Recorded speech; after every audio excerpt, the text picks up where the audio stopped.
tá? Tenha como noção de que não há como a gente pensar o sujeito em separado. Há ainda, mesmo que se fale hoje, uma psicanálise contemporânea, fale sobre sociedade, fale-se sobre racismo e etc., mas há uma dificuldade do ensino da psicanálise dos psicanalistas de conceber que os sujeitos, eles são concebidos a partir da sua relação para com a perspectiva da sociabilidade. Então, eu estou falando aqui a partir de uma perspectiva histórica, né? Ele não se. Dentro da lógica da singularidade, acaba se construindo uma perspectiva alienante de que se pode pensar esse sujeito ahistórico, asocial, né? Fora dos ditames de uma perspectiva de produção da vida, né? Então, assim, a gente falar sobre a questão da produção da vida, ela se torna importante, ela se torna candente para que a gente tente compreender o que é o sujeito que entra pela porta de entrada das nossas clínicas, tá? Seja em qual perspectiva for. E nesse contexto aqui, né, é sempre lembrar a partir da criança, porque se toda análise está vinculada ao infantil, seja em Firenze, seja em Freud, seja em Lacan, sempre volta isso, que a análise é uma análise infantil. Uma coisa que a gente precisa deixar muito claro aqui é que não há como a gente conceber esse sujeito a partir do seu nascimento sem estar relacionado à sociedade, né? Eu acho que isso aqui tem que ser uma lógica, né, a ser tomada pela própria ideia de psicanálise.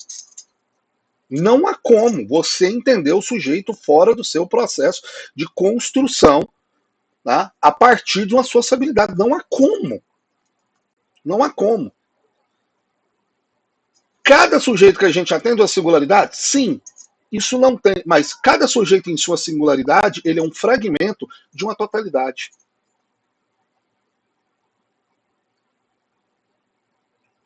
Então, ele é fruto de um produto de como essa relação com o social, ela é mais ou menos produtora de sofrimento psíquico. Ela pode ser mais, ela pode ser menos. Isso depende da relação do sujeito para com os seus sintomas, né? Então, a via lacaniana que diz, né, se a gente se apropria dos nossos sintomas, é até mesmo a ideia da gente pensar, né, de uma análise bem feita. Eu não acredito nessa ideia de fim da análise, né?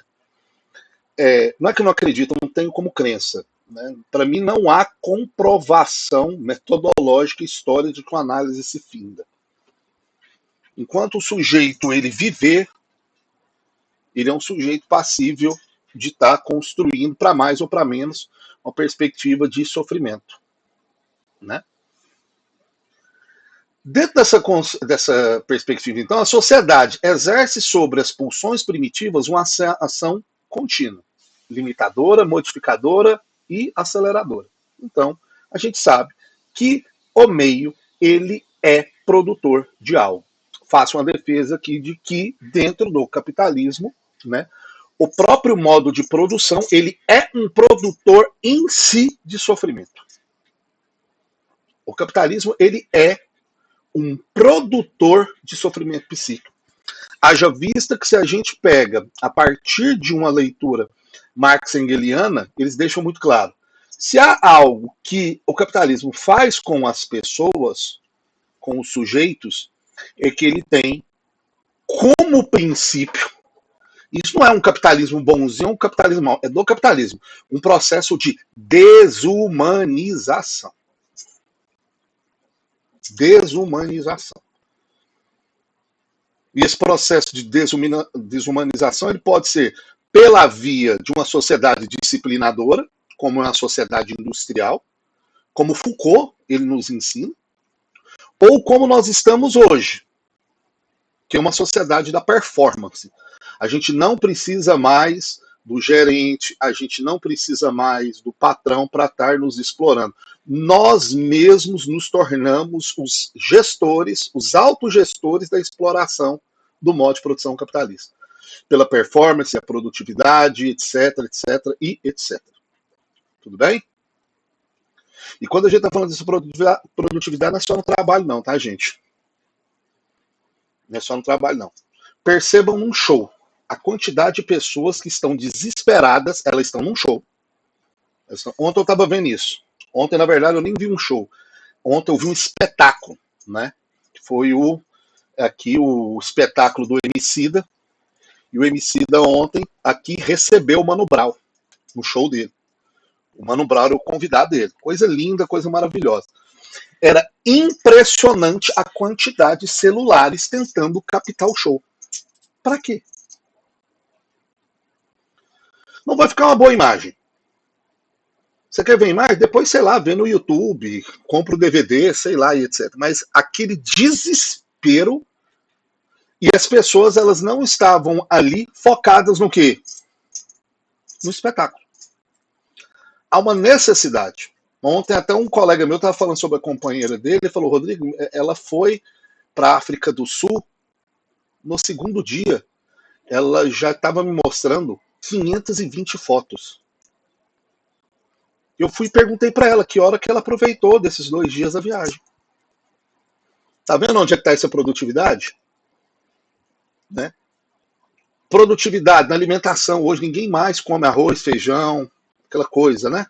Hoje é um carboidrato, uma proteína. Né? Hoje as pessoas estão comendo, né, macronutrientes. E é literalmente, nossa, hoje eu preciso comer uma proteína. Não é mesmo? Então, sei lá, come um queijo. Né? Ninguém mais fala carne, uma proteína. Eu tenho que bater a meta de água que eu tenho que beber por dia. Meu smartwatch me avisa qual que é a meta de água por dia. Então a gente está falando desse tipo de sociedade o quê? De performance. Né? Então, assim, há uma necessidade justamente o quê? É disso. Né? O quanto que eu consigo, né, fazer em menos tempo e etc, etc, etc. Tudo bem? Então vamos lá. Continuemos. Quando a gente fala sobre, e a gente está dentro dessa ótica da pulsão, né, a gente precisa entender, né, que a gente já tem isso como base, quem é psicanalista sabe, não tem como a gente renunciar o quê? Totalmente a pulsão. Isso é fantasia, né? Não, eu renuncio tudo, eu tenho controle sobre todas as minhas pulsões, sobre todas as minhas vontades. Isso é fantasia. Isso não existe. Isso é do campo da fantasia. Inclusive, um neurótico, né, que vive numa crença dessa, né, isso aí é algo que a gente precisa receber para tratamento, né, dentro de um consultório de psicanálise. Nesse sentido aqui, tá, que a partir do momento que a gente cai sobre a influência da sociedade, ela se torna o motor do desenvolvimento psíquico. A partir do momento que nós, seres pulsionais, nós entramos em sociedade, a sociedade se torna esse motor o quê? De desenvolvimento psíquico. Porque ela vai determinar o quanto da nossa pulsão nós podemos o quê? Colocar em prática. Que a gente pode o quê? Fazer funcionar.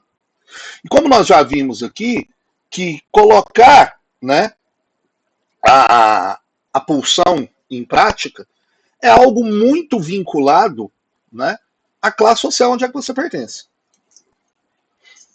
Né? A classe social onde é que você pertence.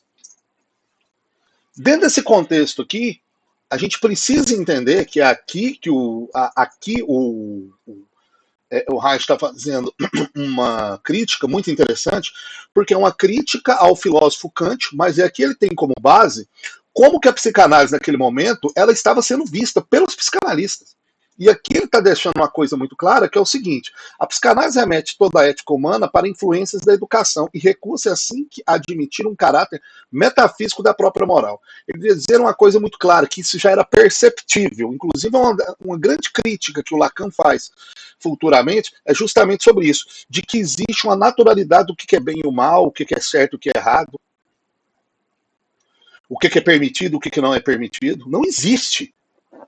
A moral ela não é metafísica, muito pelo contrário. A moral ela é uma construção a partir de uma realidade material posta. Isso é um fato. E aqui ele está fazendo essa crítica. E é aí que ele fala, né? Ó, a gente tem que entender que essa noção de moral que o Kant nos ensinou não existe. Não existe uma naturalidade da moral, da ética. O que me faz agir, o agir bem e o agir mal, o ser bom e o ser mal. Não tem. Isso está vinculado de acordo com uma materialidade histórica. E detalhe, para nós psicanalistas, essa questão da moral também vem de acordo com o que as coisas nos acontecem. Porque a gente pode perguntar, né? Fulano matou, mas espera aí, matou-te por quê? Em que situação? Né? Em que situação? Dentro desse contexto, né? O que o Reich nos traz? Que ele diz o seguinte, que na perspectiva do materialismo histórico, né? A gente se referencia pelas experiências vividas, pelo que a gente vive. Não porque que existe uma moral para além do que a gente vive. Né? Porque metafísica é isso, gente, é o depois da física. Né? Surge lá com Aristóteles, quando ele se organiza a obra dele, né? Vem a obra física, o que está para além da física é a metafísica. Né? Então, assim, para dentro desse contexto aqui, o que ele está falando? E é na pulsão de autoconservação, assim como no temor, o quê? Então, nas experiências vividas, as nossas pulsões são limitadas. Primeiro, porque se as nossas pulsões nos levarem a determinado lugar, onde é que a gente coloca a nossa vida em risco, a gente mesmo vai fazer o quê? Dar um passo atrás. E uma segunda coisa é o processo o quê? Educacional. Isso é um fato, gente. O princípio de realidade nada mais é do que nós, a partir de um processo educacional, nós somos socializados. E aqui a gente... eu não estou falando de escola, gente. O processo educacional é esse processo aonde um ser ele começa a ser orientado por outros seres dentro de um contexto e dentro de determinadas normas. E nós começamos isso muito cedo. Para as mulheres, mais cedo ainda. Fecha a perna, não levanta o vestido, né? Toma uma bonequinha, o brinquedo é a cozinha. Porque eu já vi uma crítica a esse texto, falar, não, porque aqui coloca educação. Eu falei, gente, mas você acha que educação é só escola? Pelo amor de Deus, isso é de uma limitação intelectual vergonhosa. Então, o que ele coloca? Nas experiências vividas, o que nos faz, diante da pulsão, para que nós precisamos nos refrear é isso. Me coloca em risco? É um motivo. É o primeiro motivo. Segundo, é o processo educacional que nos insere o quê? Numa moral dominante.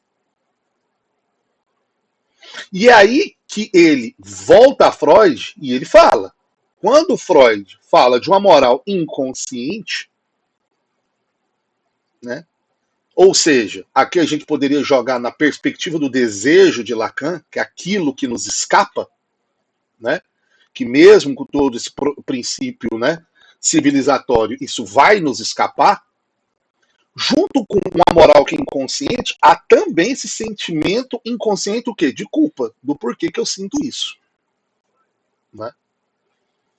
E é justamente, né, que quando nós temos sempre algum tipo de desejo que está recalcado, junto a eles também nós temos sentimentos o quê? De culpa. Não fala sobre isso, não. Não vamos falar sobre isso. E o Brasil, se a gente for pensar culturalmente o Brasil é o país do reforçar o recalque. Porque nós somos uma sociedade que se silencia em relação a determinadas coisas que elas só serão resolvidas se forem colocadas o quê? Em palavras. Né? Dentre eles, por exemplo, a gente poderia falar do abuso infantil, por exemplo. Se desmente. Né? Então, junto a isso, que é dos nossos desejos, que a gente precisa interditar, porque são imorais, aí aqui a gente poderia colocar, né, qual seria o desejo mais tabu de todos? O incesto, né, gente? Que é aquilo que dá mais... Junto a isso, você carrega o que? A culpabilidade. É aquilo que é, né, O outro tenta do trauma, onde é que está ali a mamãe manipulando o menininho fica de pipiu duro, dá aquela sensação de prazer e tal, e pá, ele chega a um determinado momento, se vem, né, no momento da análise tem essas memórias, e de repente ele sabe, nossa, as minhas primeiras experiências de prazer, quem me deu foi quem? Minha mãe. Nossa, não pode. Como assim? Como que eu estava sentindo essas coisas, né? Então, assim, há uma alta culpabilidade. Como eu já trouxe para vocês em alguns momentos, alguns recortes, pessoas que passaram por extrema violência, né? E a fricção do corpo ali gerou, por exemplo, orgasmo. E isso aí acaba gerando, assim, algo que é inconcebível para a pessoa. Porque há um grau de, né, da violência, culpabilidade, uma situação que ocorre aonde que moralmente me disseram que não existe, né? Porque no ato de violência eu não tenho prazer. E a gente, o psicanalista sabe, né? Nós não somos imorais, nós somos o quê? Amorais. Porque a gente sabe separar as coisas, né? E se não sabe, aqui o Reich vai estar chamando a atenção. Tem que começar o quê? A saber, né? Tem que começar a saber que as coisas não são sobre a gente, né? De que a gente não vai, não, e tal, aqui, né? Psicanalista é um negócio muito grande com a questão da religião.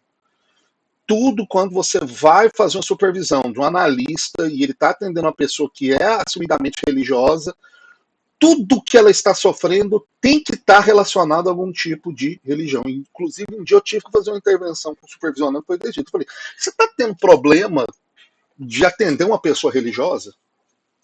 Onde que a religião te marca? Porque você está tendo dificuldade de escutar a pessoa. Você só está escutando porque ela te assumiu que é uma pessoa religiosa.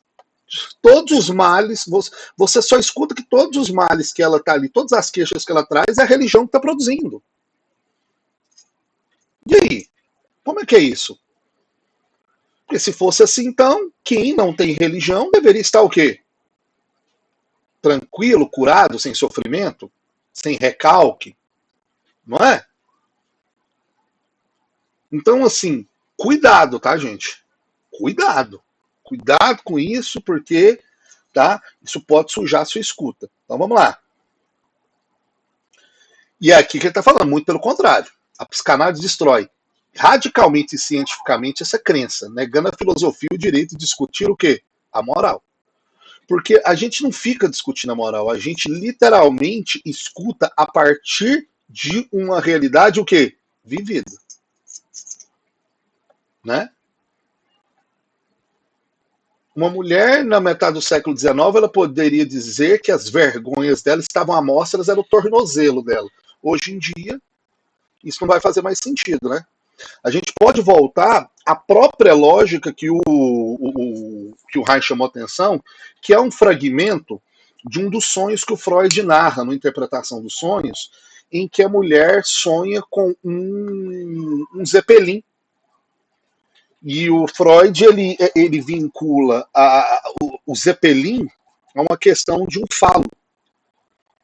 E aí que o Reich chama atenção. Tá, essa mulher só poderia sonhar com o Zeppelin e ele ser o símbolo de um falo, porque o Zeppelin ele é o quê? Algo que existe dentro dessa realidade, o quê? Concreta. Ninguém sonharia com um Zeppelin na Idade Média. Né? Ou como no século XIX, sonharia com um trem de alta velocidade. Né? Então, assim, a gente precisa compreender onde o Reich ele tem muito a contribuir nessa perspectiva, principalmente para uma psicanálise hoje. Para uma psicanálise que ela precisa romper urgentemente com qualquer tipo de idealismo. De que o sujeito, é o sujeito, tá. As estruturas elas são estruturas universalizantes. Não são. Não são. Isso é coisa de ocidental. Universalização do conhecimento, isso é coisa de ocidental. Achar que nós encontramos uma categoria que ela pode ser aplicada a todo mundo no planeta Terra, em todos os contextos, isso é coisa de ocidental. Universalizar as pessoas a partir de um ponto, principalmente quando nós estamos falando de algo que é vinculado à existência humana. Sendo assim, né, em que ela precisa, né, a gente precisa se inquietar, né, justamente quando a psicanálise ela começa a gradativamente a se vincular às especulações metafísicas. O que são as especulações metafísicas? Ah, tem um negócio que é certo, né? Ah, essa pessoa que ela está insatisfeita com o emprego dela. Ah, não, mas espera aí, mas o emprego, assim, estar empregado é isso. É, mas isso não quer dizer que a pessoa não pode sofrer, ué. Peraí, se eu escolhi uma profissão, essa profissão ela está me produzindo sofrimento, né? Isso quer dizer que é algo vinculado à minha imaturidade ou isso está vinculado que tem algo ali que conversa com algo que me faz sofrer? O analista que vai ouvir o seu paciente e ele já pré-julga a queixa dele como algo da ordem, sei lá, sabe, de uma falta de maturidade ou de que isso é frescura e etc. Ele não pode estar no lugar de analista, né?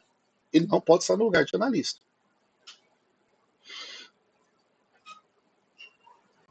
Então aqui, quando o Reich está chamando a atenção para essas coisas, né?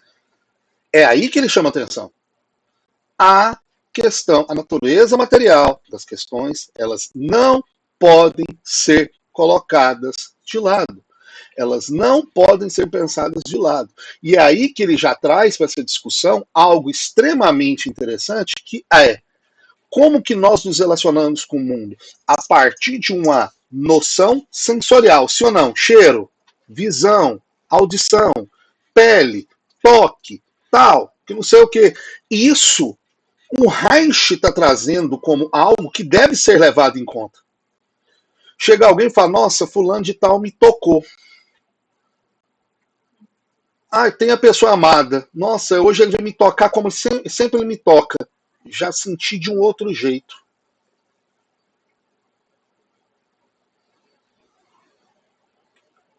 E é aí, beleza, que é necessário, tá?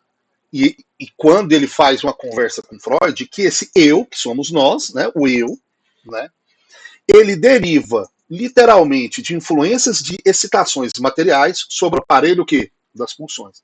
Quando a pessoa nos toca, dá um cheiro do cangote, pegou em parte do corpo e etc. Não é assim, gente? Isso tem que ser levado em conta? Sim, isso tem que ser levado em conta. Como toca, como beijo e tal, que não sei o que, pá. E é isso. Essas questões, elas não podem ser pensadas como, não, tá flutuando. Olha, a pessoa sentiu isso porque tá na ordem de desejo. Não, a forma com que tocou, aonde tocou, onde que essa parte do corpo conversa com o psíquico, né? Tem que. Esse dia eu estava vendo lá, aprenda aqui, não sei o que lá, na sedução sexual da mulher, as zonas erógenas da mulher. Eu falei, mas como é que você pode saber quais são as zonas erógenas? Se isso é algo tão. Há um padrão? Eu falei, não há. Não há, né? Porque a gente conversa sempre dessa realidade do material do corpo com o psíquico, né, gente? A gente não nega o psíquico, né? A gente não fica também só no corpo e a gente também não fica só na ordem do quê? Do psíquico, como se o psíquico estivesse o quê? Voando, né? Fora de um corpo. Aqui não. O que o Reich está falando? O psíquico tem corporeidade, sim ou não? Isso ficou muito na moda na linguagem lacaniana, mas quem está falando que o psíquico tem um corpo é o Reich. Tanto que para alguns o Reich é o fundador da psicossomática, né? Mas um cara que já dá esse passo é o Firenze. A Sabine Spieren também já fala sobre essas questões. O psíquico tem um corpo. E isso eu me arrisco até o Freud, porque quando perguntaram para o Freud onde é que estava o psíquico, ele falou que é o corpo todo. Onde é que está o psíquico? Está no cérebro? Tá, não, está no corpo todo. Essa é a fronteira do psíquico. Essa é a fronteira do psíquico. Né? Então vamos lá.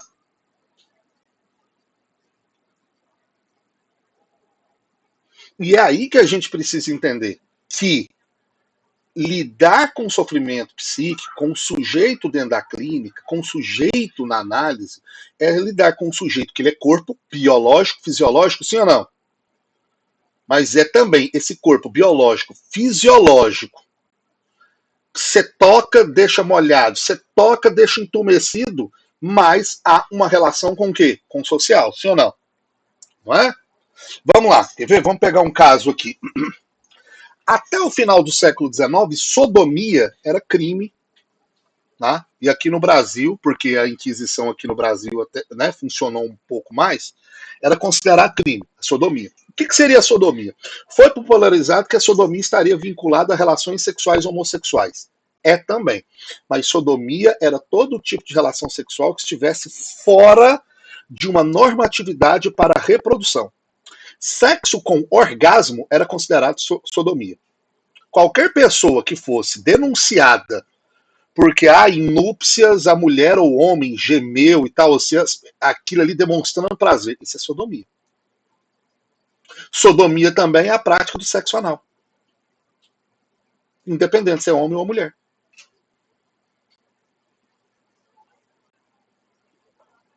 Compreenderam isso? Né? Hoje, há as grandes discussões, né? As grandes discussões, né? Então, assim, você tem essas grandes discussões do que se pode, o que se não pode, né? E etc. Nós, que somos da psicanálise, a gente está tranquilo, porque a gente, né? A gente estuda neurose, psicose e perversão. Lembrando, a perversão está na lógica do perverso, que é a pessoa, né? Que tem uma tendência, né? Aquilo que é do agressivo, da destruição do outro, e ao pervertido, né, gente? Que o papai e mamãe não serve. Tem que ter um negócio o quê? Beleza? Tem que ter um trem ali, né? Sei lá. O que o povo aí inventa. Tá no mundo aí agora que assim, o negócio tá doideira. Tá surgindo uns trem aqui em Goiânia que tá doideira. A galera assim tá fazendo uns trem doideira. Eu vi uma conversa esse final de semana de um povo, eu não botei fé neles, não. Não botei. Na hora que falaram assim, eu falei, gente, vocês não fazem isso. Olha a cara de vocês não fazem. Não vem com. Aí faz os trem, né? Swingueira da Bahia e tal, e aquele negócio. Então, tudo que está fora de uma normatividade, e quando eu estou falando normatividade, aí você tira tudo, né? De corpo, buraco, onde é que você vai enfiar trem. E é isso aí. Beleza? É isso aí. Né? Gente, e isso dá, eu tava com uma paciente que pra você ver como é que são essas coisas, né? Da questão da perversão. Tava com uma paciente militante, feminista, pá, odeio homem, pá, pá, pá, pá. E ela chega em grande crise, mandada por um outro colega que não estava conseguindo manejar, porque a colega estava diagnosticando ela com coisa muito grave, achava que o caso era muito difícil, é aquele negócio, não deu conta de resolver, manda pro Rodrigo que ele é curioso, que você mandou, chegou a moça aqui e tal, ela falou, não, porque eu tenho um problema muito grande, eu falei, me fala qual que é o problema, né? Ela, eu sou militante, feminista, e falou, milita e tal, e fez todo aquele negócio, e onde é que tá o prazer sexual dela? Ela se submeter a um sexo agressivo com o companheiro.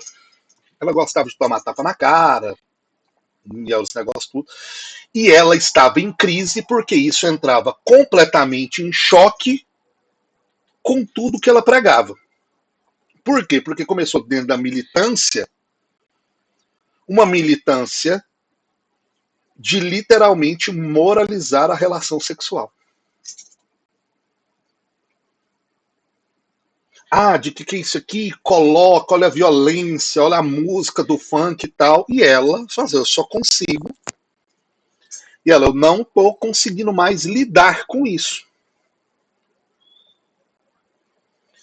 E qual que é o manejo?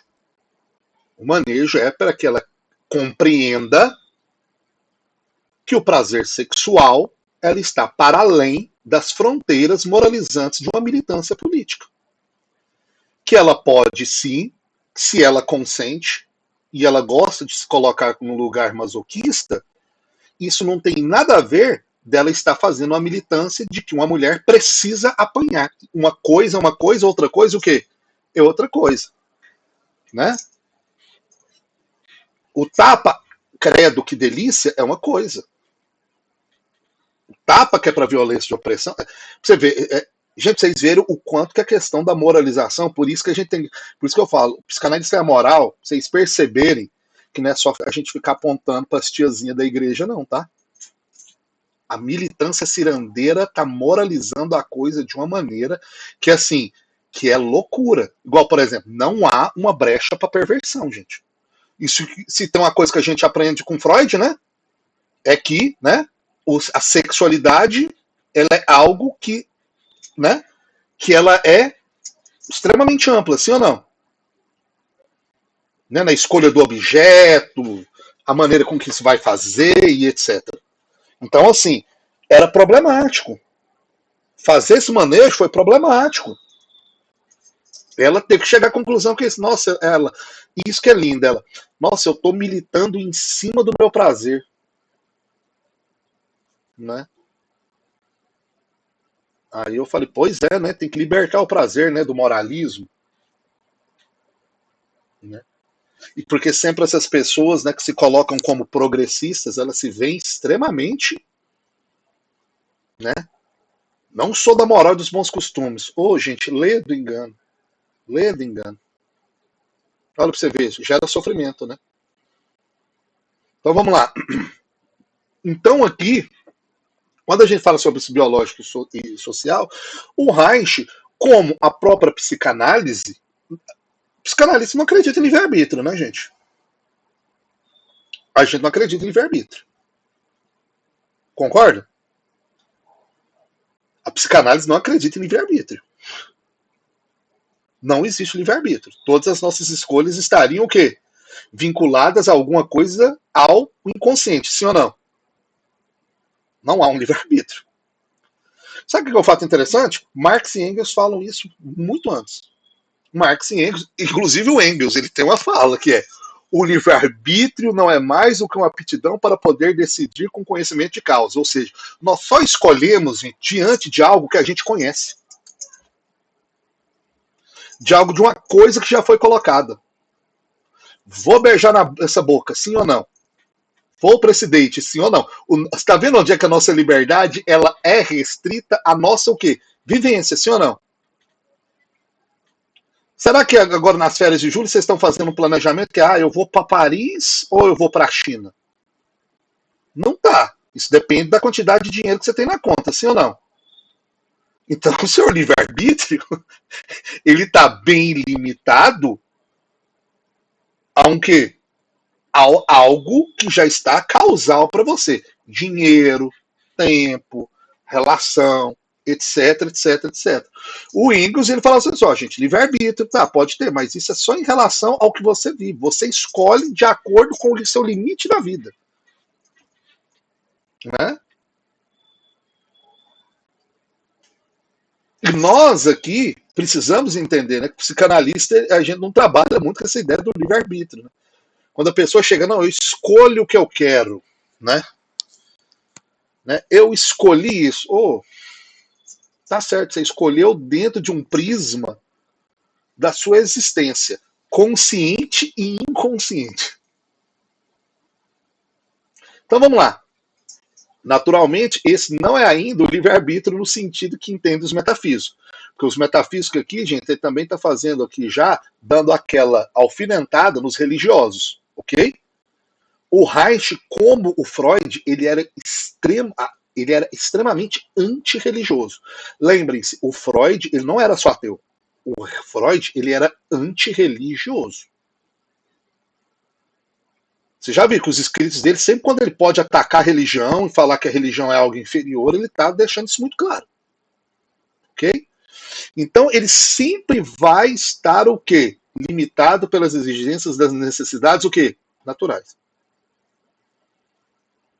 Hoje eu vou fazer acontecer. Vamos pegar uma coisa muito básica? Hoje eu vou fazer acontecer. Deixa eu te dar uma diarreia para ver se você vai fazer e acontecer. Tá vendo o quanto que a gente é limitado, gente? Que livre-arbítrio é uma grande lenda? Não é assim? Não, hoje eu vou chegar, hoje eu vou dar estrelinha, hoje eu vou moer. Aí vem aquela enxaqueca. Vai que essa enxaqueca nada mais é do que a somatização de algo inconsciente. Nossa, eu tava querendo tanto, mas por que veio essa enxaqueca, hein? Nós psicanalistas a gente já fala, né?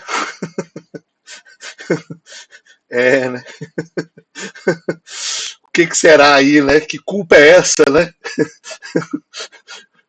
Que seu inconsciente aí deu, ou até mesmo aquele instinto de sobrevivência, gente. Vai que assim, né? Inconscientemente foi captado algo que ali pela frente você não viu, né? Então vamos lá.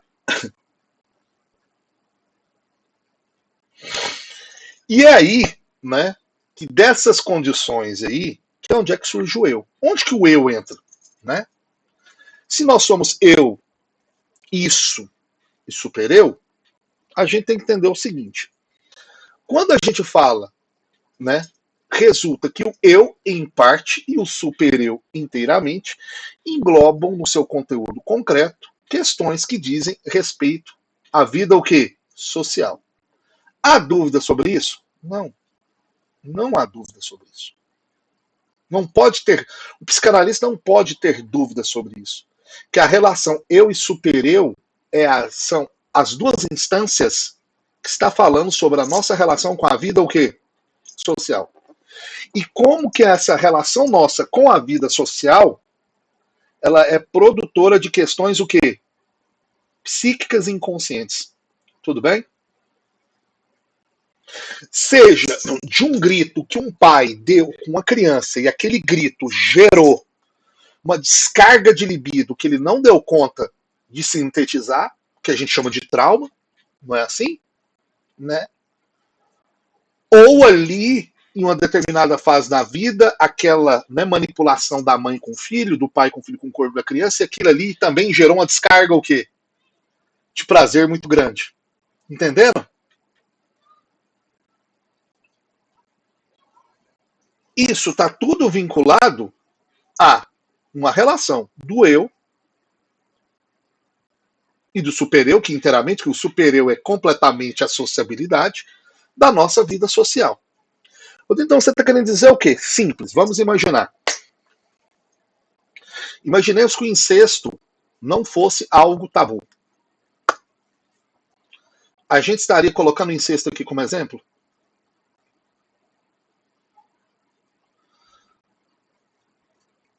A partir do final do século XIX, sexo antes do casamento era uma questão que poderia produzir algumas queixas, etc., chegarem no consultório? Sim, né? Principalmente com a mulher. Não se esperava a virgindade? Hoje, né? Quem espera a virgindade tem que ser, você tem que ser maluco, né?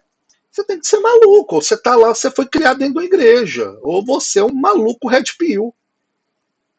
Que você acha, né, que as pessoas não têm experiência sexual. Você é o alecrim dourado que, né, ninguém vai mexer com as suas coisas antes de você.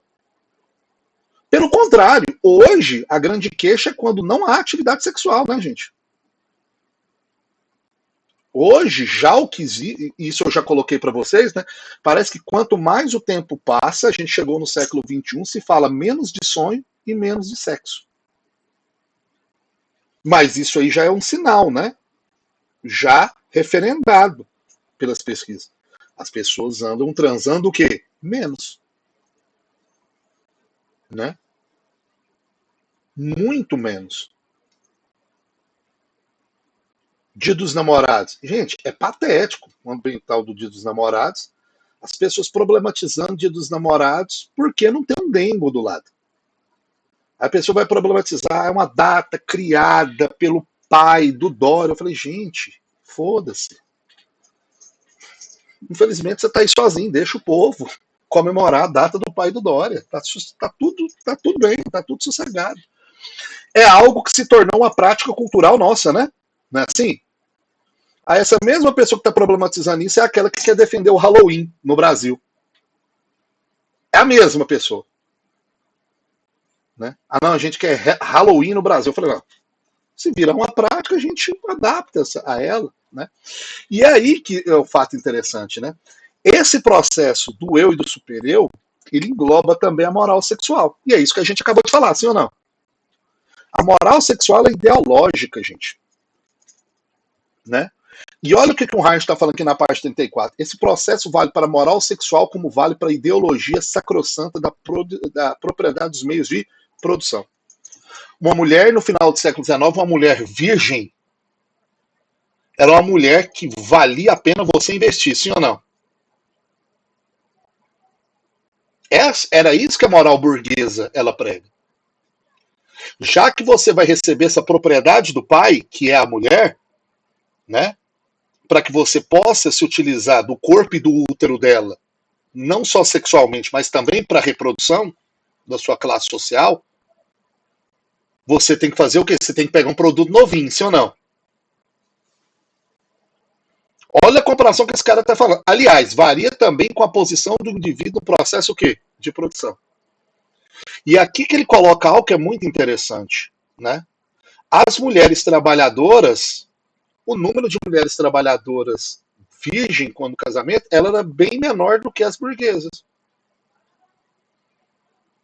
Porque essas mulheres trabalhadoras podem já ter sido violentadas pelo pai, pelos irmãos, pelos tios, pelas pessoas no trabalho, ou até mesmo, justamente por uma moral sexual dos trabalhadores, eles terem uma outra lógica, diferente da moral do patrão, né? As pessoas elas terem esse tipo de relação. E aqui que ele também está falando sobre valia. Lembra quando eu disse para vocês, né? Foi até em três encontros passados. Eu falei assim: ó, olha, as pessoas que têm hoje o poder financeiro, vocês viram que agora oficialmente o Elon Musk é um homem trilionário? Oficialmente ele é um trilionário. Ou seja, o Elon Musk tem 1 bilhão vezes 1000. Você acha que para o Elon Musk existe algum tipo de limite para a perversão dele? Das duas instâncias, do pervertido e do perverso. Não tem. Tivemos a prova disso nos Estados Unidos, sim ou não? Epstein, Trump, Piriri, o cara lá, o produtor de cinema, o poderosíssimo de Hollywood. A gente viu assim, para esses caras não há limite do que eles, né, do que eles podem, né, se propor e colocar o desejo deles em movimento. Porque para eles a lei não funciona como a lei funciona o quê? Para nós. A lei não funciona. Ela não funciona.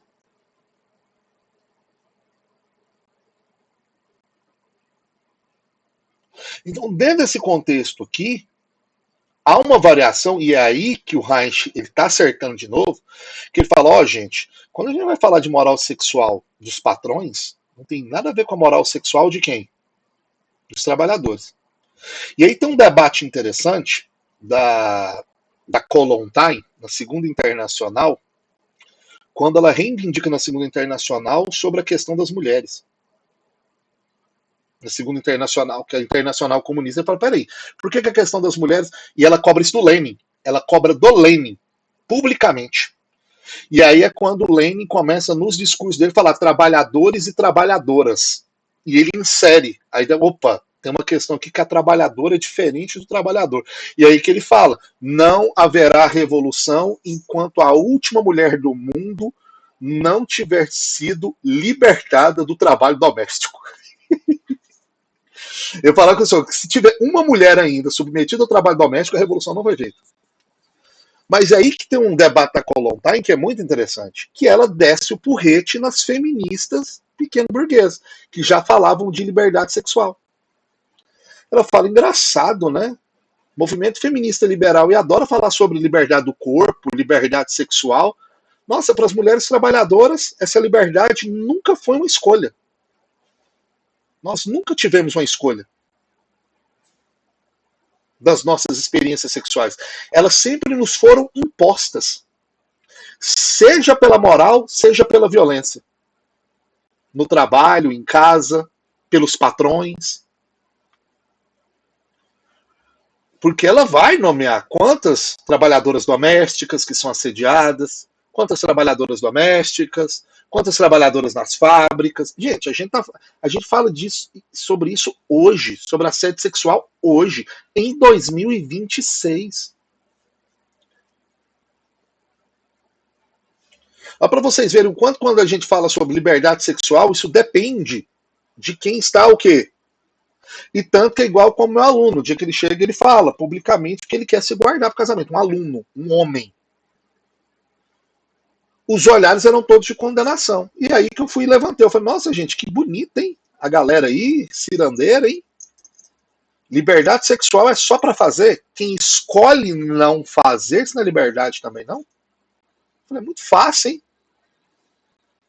É, né? Olha que liberdade capitalista. Não, você tem liberdade para consumir. Então, eu vou botar meu corpo para consumir. Eu querer não colocar esse corpo para consumir, isso não pode ser uma escolha. Ah, é conservadorismo. Ah, é moralismo. Né? Então, vamos lá.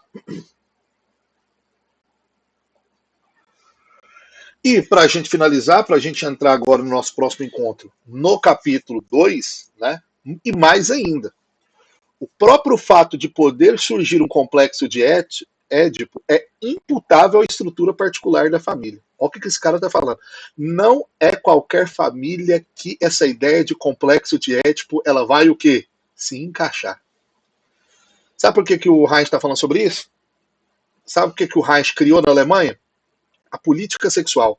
Você sabe onde é que ele ensinava sobre, inclusive a educação sexual mesmo, em sindicato. Para trabalhador, para milhares de trabalhadores. Esse cara sabia o que ele estava falando. Inclusive, ele está fazendo uma contraposição à psicanálise hegemônica, que é o seguinte: esse pessoal para quem eu falo não chega nos consultórios. Não chega. Vocês não vão conseguir falar sobre eles porque eles não chegam. E aí que ele vai dizer o seguinte: olha, a família de um trabalhador hoje, pobre, é uma família que tem o quê? 14 pessoas dentro de uma casa. Aí tem vovó, tios, filhos e primos, morando em mesmos cômodos e etc. E isso é um negócio que eu me pego. Né, quando se fala sobre esse complexo de Édipo, eu digo, o complexo de Édipo ele é uma perspectiva criada pelo Freud a partir de uma visão de família pequeno-burguesa. Ela não se encaixa fora desse escopo. Você pode torcer, você pode chamar de cuidador, você pode falar que aquele era um enredo para falar sobre a trama familiar. E aí eu quero assim, pega o complexo de Édipo e tenta aplicar uma lógica de uma família preta periférica no Brasil. Tem até hoje, né, que os lacanianos criaram, né? Ah, não, o lugar paterno é um lugar que se ocupa, é independente da pessoa. Vai se fazendo torções para encaixar a categoria à realidade. A realidade ela é negada, gente. Ah, porque o lugar de autoridade, né, que é o lugar paterno. Vamos falar a verdade, gente. Vamos lá. Vamos falar sobre o lugar de autoridade. Tirando famílias burguesas, eu, pelo menos, a autoridade da minha casa sobre os filhos era da minha mãe. Não era do meu pai, porque meu pai trabalhava o dia inteiro. Quem colocava as regras e as normas era minha mãe. As normas, o castigo. E de todo. Um dia eu fiz esse teste, eu fui procurando. Eu falei, quem mandava? Da minha mãe. Não sei como é que foi vocês. É uma figura materna. Se você vai para famílias de periferias, onde é que os homens, né, eles abandonam o lugar deles de pai, quem que está ali colocando esse lugar? E aí? E quando é uma mãe solo?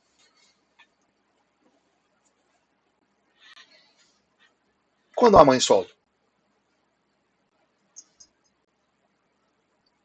Tá vendo onde é que o Reich, lá em 32, ele está acertando em cima? Por quê? O que ele está fazendo a leitura? Ele está trazendo para uma leitura real de classe. Ele está falando o seguinte: olha, gente, a psicanálise ela é o caminho. Porém, está na hora da psicanálise entender que a sociedade ela é ampla, que existe uma vida vivida, que não é só o ser gay, né, o homem dos lobos que tem grana, milionário, que vai fazer análise. Não é só esse tipo de gente. Esse pessoal aqui também precisa. Né? E algumas categorias, né?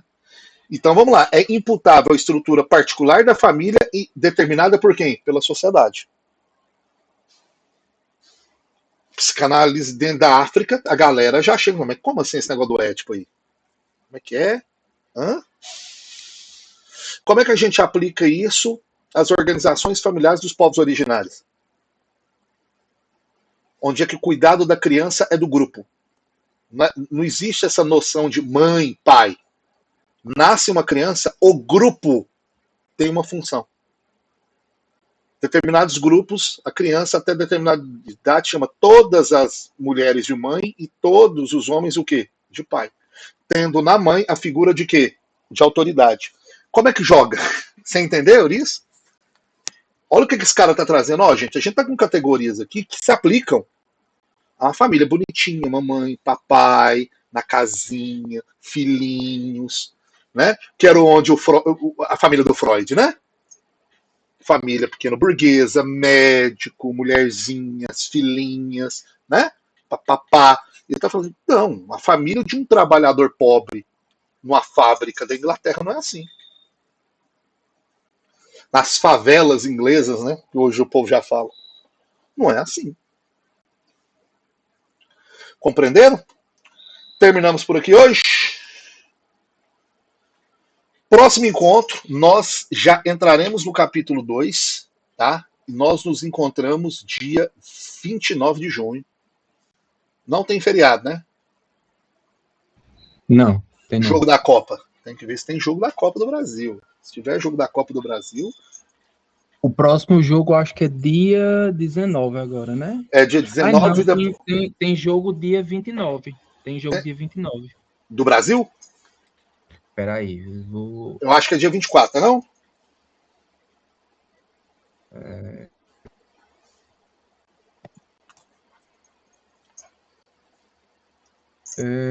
Dia 19, dia 24. Dia 24. Dia 19 e dia 24.